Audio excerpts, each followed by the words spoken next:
এলোমেলো বাতাসে উড়িয়েছে শাড়ির আঁচল, কাল সারা রাত ছিল স্বপনেরও রাত, দু চোখে ঘুম আসে না সহ অসংখ্য জনপ্রিয় গানের নন্দিত কণ্ঠশিল্পী বেবি নাজনীন।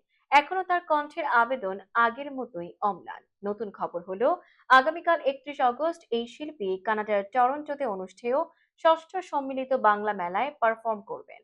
আর শো থেকে উপার্জিত অর্থের একটি অংশ ব্যয় হবে দেশের বন্যার্তদের মাঝে, এমনটাই জানিয়েছেন মেলার অন্যতম সমন্বয়ক দিন ইসলাম।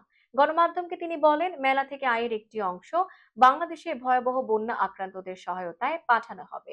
সঙ্গীতানুষ্ঠানের পাশাপাশি প্রবাসী বাংলাদেশিদের অংশগ্রহণে থাকছে নানা আয়োজন। মেলা কেন্দ্র করে ব্যাপক প্রচারণা শুরু হয়েছে আরো আগে থেকেই। মেলায় কানাডায় অবস্থানরত প্রবাসী শিল্পীদেরও পরিবেশনা থাকবে। থাকবে বিভিন্ন স্টল। বিএনপি চেয়ারপারসনের উপদেষ্টা বেবি নাজনীন বর্তমানে আমেরিকার নিউ ইয়র্কে অবস্থান করছেন।